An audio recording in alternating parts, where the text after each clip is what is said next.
So this is Life as the Last Fire Lookout by Aidin Robbins. Fire Lookout, I'm surprised. I mean, this is maybe like clickbait, right? In the sense of this is like the last in a region or something, but I think there's still a good amount in the US now. I'd watched some other video once about it. I think it was in relation with the game Firewatch, which is a pretty classic game by now. It's a narrative game about someone who moves to a fire lookout tower, and is basically in contact with someone from another tower in like over a range of mountain, I guess. And it's mostly about the guy doing his job while also talking to this person over the radio. Yeah, it's a really good game if you've never played it, Firewatch. So let's see if I'm wrong and they're actually discontinuing it.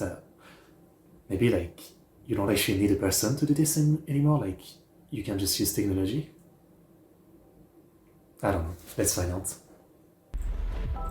This is a fire lookout, hidden deep in Washington's Cascades, miles from civilization, and overlooking an active volcano.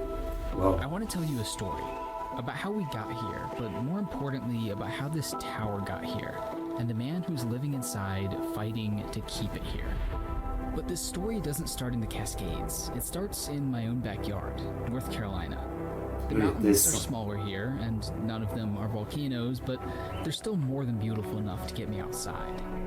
As I spent more time outside, I kept ending up at these lookouts. Wow. They've become kind of an obsession of mine. These beautiful structures hidden on mountaintops offering unmatched views of their surroundings. I want to visit as many of these towers as I can, but I also want to find out who built them, when, why, and why did they abandon them?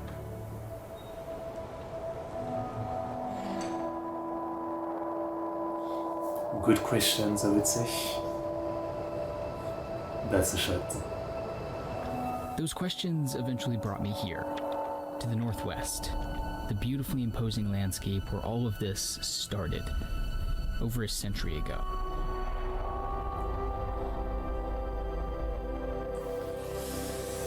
Nature sure is beautiful, huh?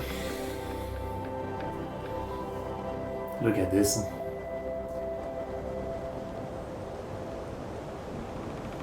Anyone who handles fire in any form is a potential killer. Anyone can start a fire and never even know it. Please be very careful with fire. Only you can prevent forest fires. All right, it's summer of 1910 in the Northern Rockies.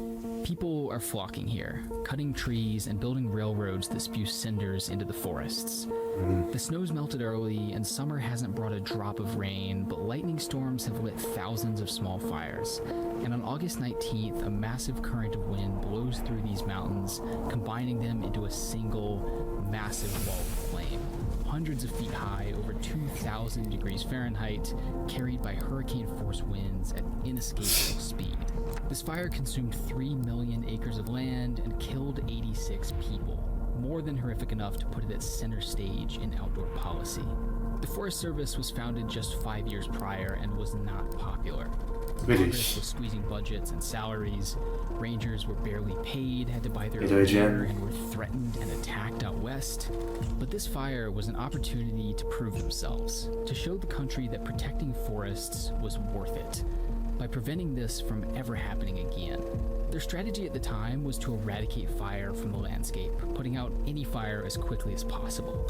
And they decided to lean into that, with firefighting crews, television PSAs, Smokey Bear, and a massive network of fire lookouts. They constructed thousands of lookouts across the US, and in the 1930s, the Civilian Conservation Corps got involved, constructing many of the lookouts still standing today. A forest ranger or firefighter would live in the tower for months at a time, checking throughout the day for smoke, reporting it, and sometimes even helping to extinguish it. They would literally see a fire, let someone know, and then start bushwhacking through the forest to put it out. Pretty wild. How do you put out a fire solo, though, is my question. Like, what equipment did they have as a fire lookout? It's not like they have a truck, filled with water and a nose or something. How would you even put it out as a single person? Is my question. But in the 1940s, something changed. The number of active lookouts peaked, and then started to decline. partially because new technologies could spot and track fires more easily and more accurately, but mostly because the Forest Service realized that trying to eradicate wildfires was a terrible idea in the first place. By preventing forests from burning at all, they had allowed them to fill with dry wood and brush, leaving extra fuel for future fires and combining with a warming climate to cause devastating wildfires in the future. I guess it's this thing about like, we need to let nature do what it does, like forest fire are not a man-made invention. They happen on their own for, a long time. So like we need to control those who become dangerous for people, but I guess, let happen the one that are just, nature doing nature stuff, yeah. I think these days we've kind of realized that many ways, right? Like I was watching some videos once about natural park in the US. One of them, they had eradicated wolf, for example, because, wolf bad and kill people and stuff like that. But then it led to a ton of problems as other species basically didn't have a predator anymore, and it became massive and it caused a ton of problem. And so, the lesson was learned of, any tiny change in nature that we humans do might have crazy ramifications that we don't expect, right? And eventually they reintroduced wolf to try to like rebalance things out and fix the situation. So this sounds kind of similar to that. It's really interesting, the pure balance of nature where, sometimes you don't think of it, but this little thing has a big effect on all this and everything. So, since the 1940s, these lookouts have been decommissioned, cleaned out one by one until today, they're all gone. At least that's what I thought. Like, I'm sure they're not all gone, right? I understand that, the majority of them, maybe they, like, the one especially in the wild, it's like, whatever, but ones that are still like, not far away from cities would make sense, no? Or I guess now we have so much, like, we have satellite monitoring and stuff like that, so you don't actually need a person to do that. I don't know. Cascade Range, Washington.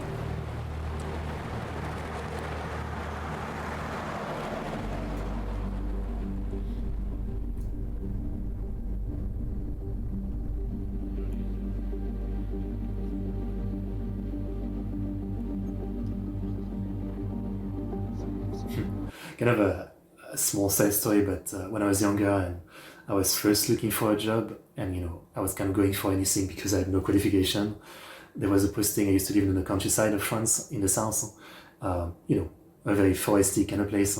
And it was a posting for like some kind of like apprentice forest ranger or something. And I did go to like a job interview for it.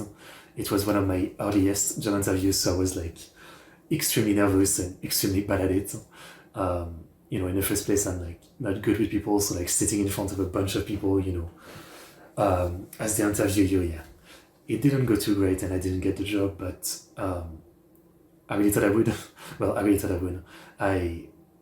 Because it was some of my first job interview, I was like, for a week or two, I was like really like anticipating, what if I'm chosen? I need to be ready for this. I started like trying to learn about like the job a little bit by googling it, and then obviously I got rejected. Though eventually I did work as like in a place where we cut trees and foliage and vegetation in rivers, trees specifically that would get like if there was a flood, they would get swept up and then they would do damage to the bridge. So we didn't cut everything but specific trees. So I kind of worked in forest in some way. Campsite number, we don't know. We are on our way to meet a pretty interesting person who might have something to tell us about fire lookouts. But to get there, we have to trudge through about 22 miles of mountains and forests. And ironically, speak of the devil, our previous route to get there was only 13 miles, but it burned in a forest fire earlier this year, and it's closed. So we're taking this long, but still very scenic route instead, about 14 miles in, 7 or so left to go this morning, but can't complain with views like these. Insane. So let's get back to it.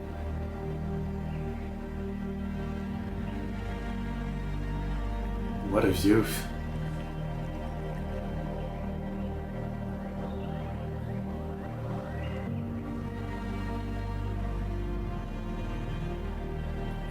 really something. Like I've seen forests, but nothing this otherworldly, you know.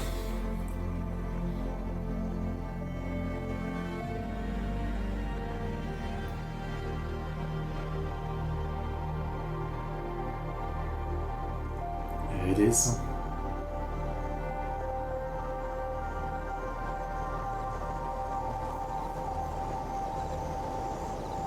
First year I came up here, I went out after about a week because there were some tools and things I wanted, and I came back with a really, really heavy pack, and I thought, I don't want to do that again, so I'm going to plan really well and make sure that I've got a balanced diet of candy bars and top ramen, you know.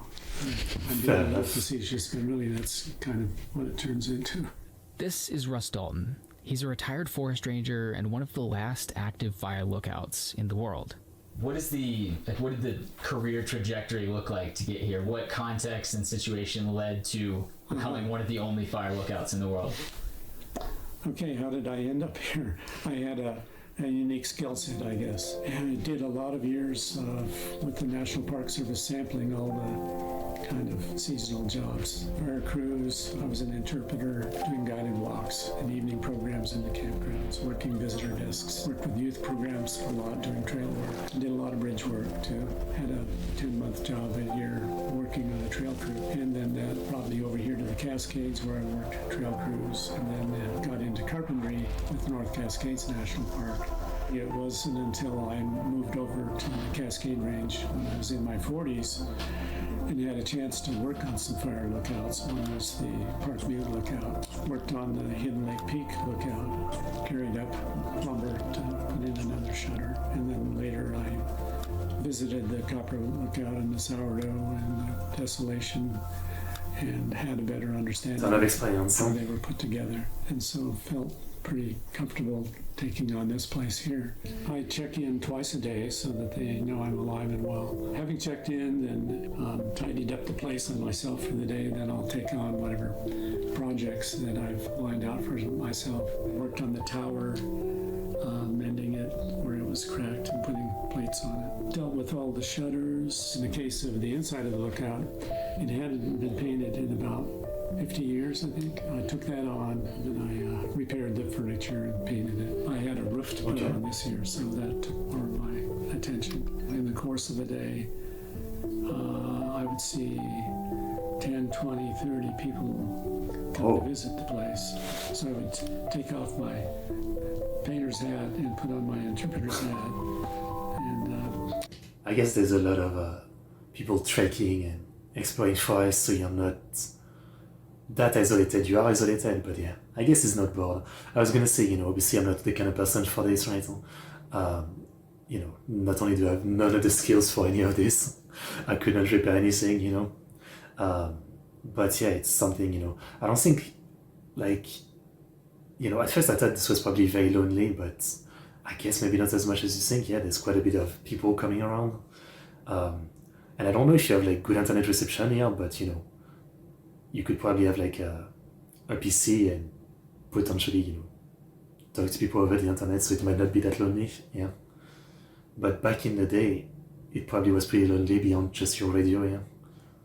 Is share the story of the lookout, because that's part of the job, it's really a cool place, and it's a fun place to tell people about. Say if there is a smoke that we've spotted, and it doesn't appear to be coming from a campground or something, then it would be incumbent to call it in. I would first go to the firefinder and get that data and get a distance and a bearing from here, as well as a place name, so that they can refer to their maps too.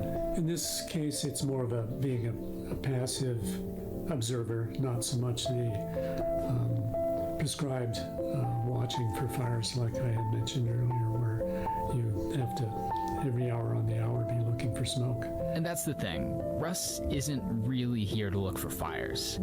He explained to us that his main job here is actually keeping an eye on a campground at a nearby lake. The lake had, like so many alpine places, become very popular and really took a a beating from overuse from camping. And if you've been to a big festival, I'm not saying Burning Man or something, but a big festival or a county fair or a state fair, and the grounds afterward just look so beat up, then the Forest Service took stock of things, decided to get a grip on it. Around that time is when fire surveillance changed, and they were using aircraft a lot more and not lookouts. And so this became a place where the wilderness rangers lived, and they would go over and dig up plants and move them around and fill in the impacted spots around the lakeshore these days to ensure that people aren't starting to camp back over there. Having a ranger presence, just somebody to walk over So more like a garden. and say hello and answer questions or be available if somebody needs help. So this is a key structure for people to live in and go over there and patrol and work, as well as monitor for fires around the trail system. It's two parts of the thing, and the third part is it's a historic structure.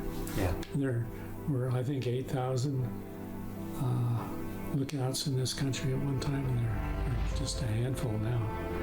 And this one is in remarkably original condition with the same furniture that it should have had and did have and still has. We've worked to restore it, and so it's a great example of a Forest It's like a Service museum, lookout yeah. from back in the day.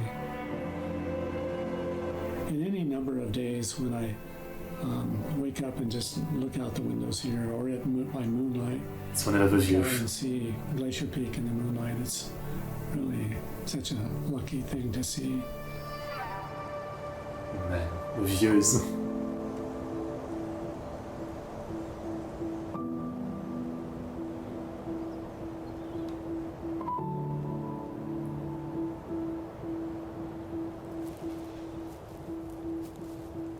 The US shows a beautiful After country, leaving yeah? the Cascades, we drove south to Mount Rainier to visit two of Washington's other lookouts.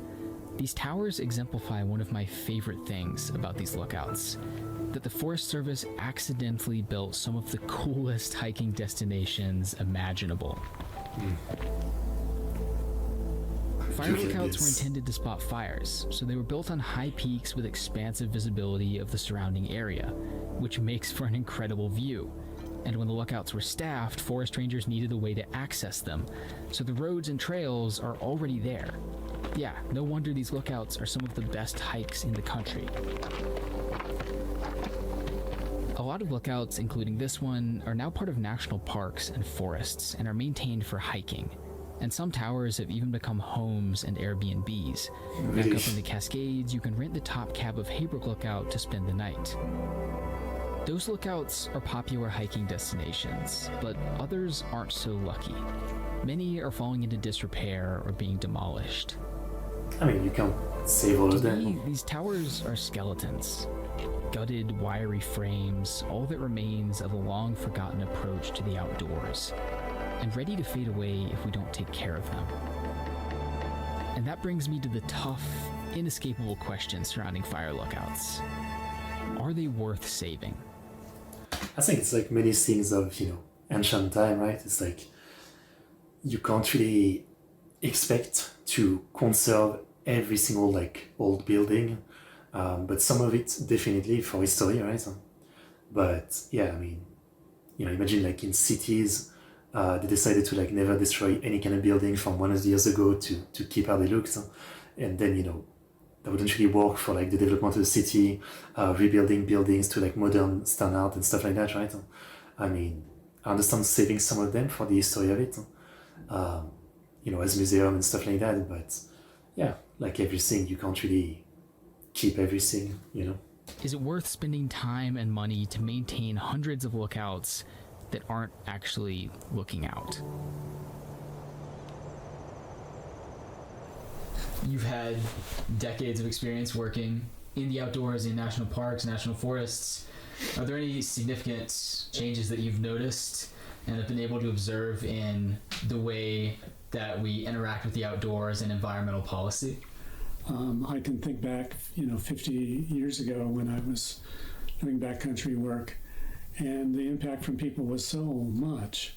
It was just the campfires and the trash, and one of my jobs was to dig garbage pits for people to throw their garbage into, and then periodically I'd go back to set it on fire so the bears wouldn't be digging in it so much. And that's how bad it was. To be able to now be in a premier subalpine setting and just not see the impact of people is really a dramatic change. Anyway, that's sort of the evolution of stuff that I've seen. It's a pleasing evolution. Throughout this adventure, this theme keeps coming up. The relationship we as individuals have with the outdoors. One of my favorite lookouts back home was almost torn down in the 80s, but a group of local hikers lobbied the Park Service to restore it. Government policy and action is crucial, but ultimately it begins with people being invested. Yeah. Now, you don't have to lobby the Park Service, and you certainly don't have to go into Russ's line of work, but I hope I've piqued your interest. Perhaps you'll become curious about these places, learn about them, visit them, care about them, and play a small part in keeping them alive. At the very least, you'll get to say you saw them while you still could. I guess if I ever visit the US, maybe I'd go steal one, yeah. Massive fire, but the response went so much deeper than that. This fire didn't just sell people on the Forest Service, but on the very idea of conservation. Within a matter of months, the people, the press, and even Congress were on board. Forestry budgets increased. For the first time, land on the East Coast was protected. Authors depicted forest rangers as heroes. This fire had gotten the country's attention and convinced it that this land is worth more than the industries that want it. That's a good line, huh?